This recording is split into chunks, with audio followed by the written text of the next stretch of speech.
Hello and welcome to this week's bonus episode of Planet Critical, a podcast for a world in crisis. My guest this week was Carl Safina.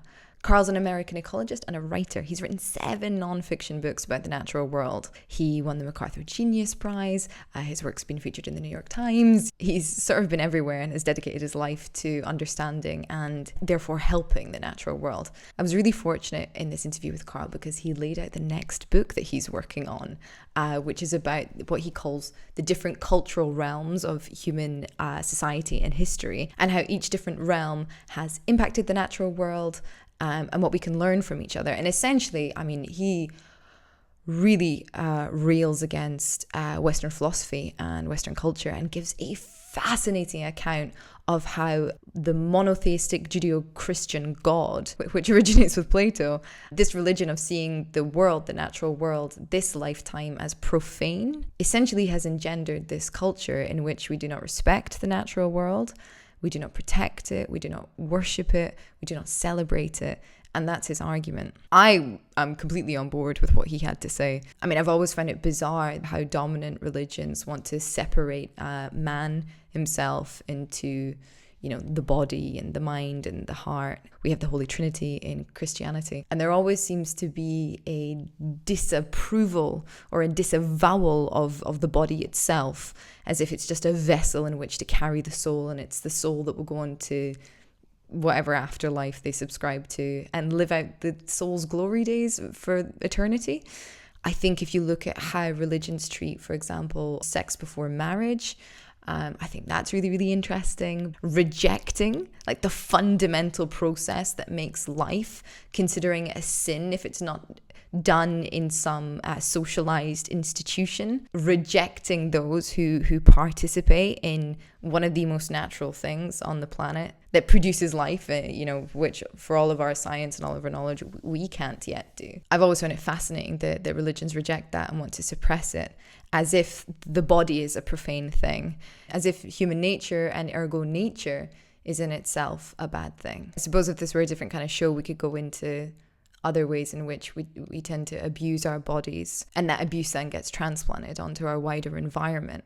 But it does seem to be some fundamental rejection of, the temporality of life, the physicality of life, maybe because it being bound by the body and being bound by the environment proves that we're not immortal. But I think essentially, as Carl points out, if that's the goal, to be elevated above the natural reality, then it makes sense that our culture fundamentally rejects the physical planet and rejects our role in maintaining and taking care of. Because, why do you need to take care of something if there's something else waiting for you? And of course, it's not to say that the entire world is religious and that only religious people participate in this thinking, or that, all of religious people participate in this thinking. But what he lays out is how that thinking of profanity, which he says started with Plato, has kind of led to this consumerist culture, essentially. And go and listen to the episode to get all of that. I wouldn't want to appropriate Carl's ideas or words in this bonus episode. What I particularly loved is that, Carl's an ecologist, but we discussed philosophy. To steal a term from next week's guest, the meta crisis has to be approached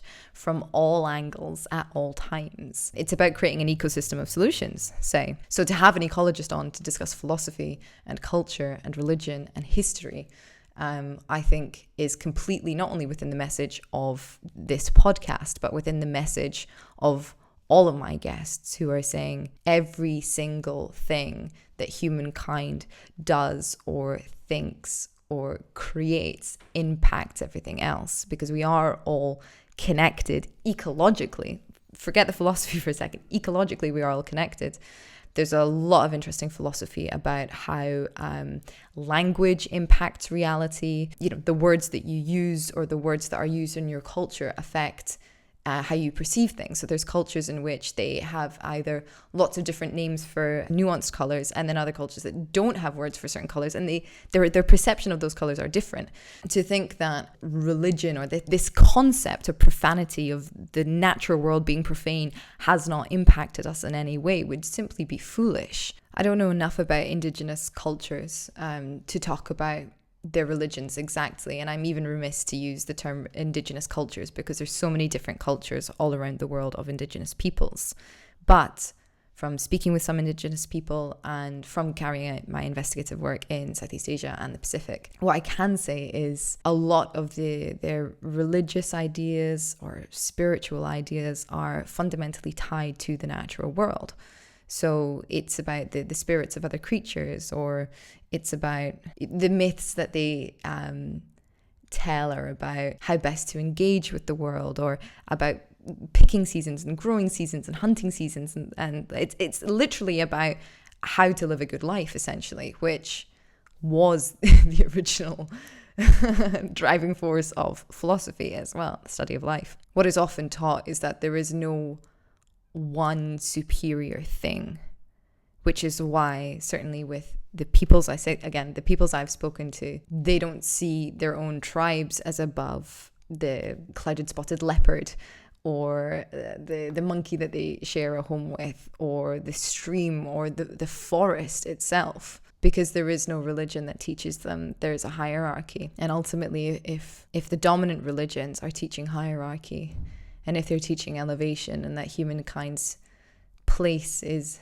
beside God in eternity, no wonder so much of humankind does not feel responsible for the lives, the well-being, and the ecosystems of others. Carl is a hell of a thinker. When I listened back to the episode to make, the minor edits, I was just blown away all over again by what he was saying. And I think the impact of his research and his thoughts could be phenomenal alongside the impact of ecologists who are studying ecosystems, waterways, the forests, physicists who are studying how clouds impact the world, economists who are studying how to create a regenerative economics. So I'm so excited for Carl's book to come out and to read that. And if anybody listening has read around this or knows of anybody else working on this, A, I would love to read their research, and B, I would love to have them on the show to continue this conversation. So if you can recommend anybody, that would be fantastic. All right, that's enough from me now. To my patrons or anyone else watching,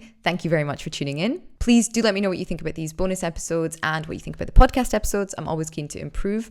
You can email me at rachel@planetcritical.com. You can also go and find out more about the project at planetcritical.com, where you can subscribe if you want, or you can subscribe over on the YouTube channel. I would ask, if you're enjoying the podcast, please do consider taking out a paid subscription, either over at planetcritical.com or on this Patreon page. To those who are supporting the podcast, thank you kindly.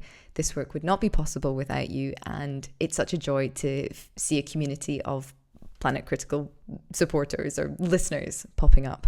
Thank you all for watching. I hope this was valuable to you. See you next week.